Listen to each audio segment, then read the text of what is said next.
Est-ce que vous avez davantage d'informations sur donc cette USS Tripoli qui s'achemine vers le Moyen-Orient et sur d'éventuels débarquements américains en Iran? Alors l'idée d'un débarquement américain en Iran n'a évidemment pas été confirmée ni par la Maison-Blanche ni par le Pentagone.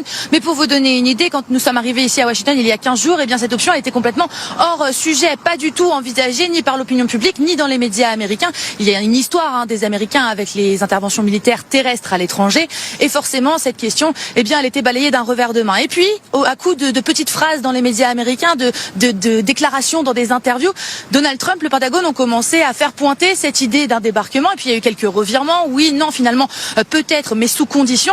Et cette question, elle est devenue centrale ici, notamment avec le déploiement de l'USS Tripoli. C'est une unité d'expédition, donc les Marines qui sont dessus peuvent être projetés à terre et forcément, cela interroge. Il y a aussi eu cet appel de Donald Trump lancé à d'autres pays, à l'international, pour venir appuyer les Américains pour débloquer le détroit d'Ormuz. Alors pour Donald Trump, on le sait, cette question du détroit d'Ormuz, elle est centrale et le président américain s'est en quelque sorte heurté à un blocage qu'il n'avait peut-être pas tant anticipé et on le sait, eh bien peut-être que des moyens terrestres sont envisagés. Donald Trump ne l'a toujours pas exclu pour le moment et forcément cette question elle est primordiale ici parce que le prix du pétrole c'est une question pour les Américains très importante, première même, alors que la plupart des Américains se déclarent être opposés à cette intervention militaire mais très concernés par leur pouvoir d'achat.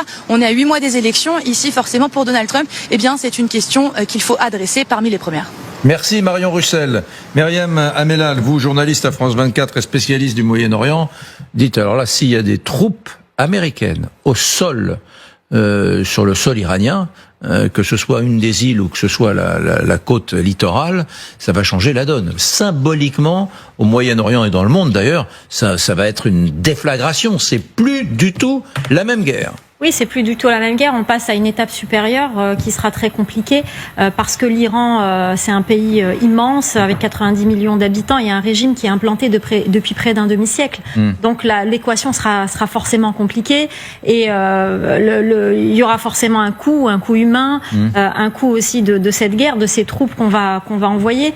Et ça, la question est de savoir est-ce que ça sera populaire aussi. Oui, le sentiment anti-américain. Est-ce que ce sentiment anti-américain, il se déploie? J'ai l'impression pas tant que ça. En Iran? Oui, non, pas en Iran. Je parle des pays, des pétromonarchies, des pays du monde arabe, en Afrique.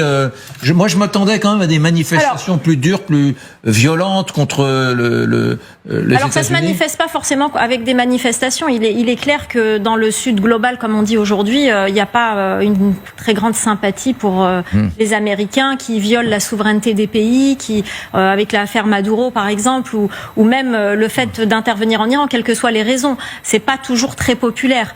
En revanche, côté monarchie du Golfe, on s'est rendu compte que en fait l'Amérique, l'allié de ces pétromonarchies, les a un peu entraînés dans une guerre qui va leur coûter très cher. Et là, il y a une redistribution des cartes, il y a une reconfiguration des relations entre ces pays. Le Qatar qui s'était rapproché quand même de l'Iran, aujourd'hui se rapproche de l'Arabie Saoudite alors qu'il y avait une crise très importante entre 2017 et 2021 entre les deux pays. Pareil pour les Émirats Arabes Unis, beaucoup de rivalité avec l'Arabie Saoudite et tous ces pays en fait essayent de se rapprocher et de constituer un bloc, une coalition pour pouvoir se défendre et se rendre compte qu'en fait l'allié américain les a entraînés aussi dans une guerre qui risque de leur coûter extrêmement cher. Et visiblement.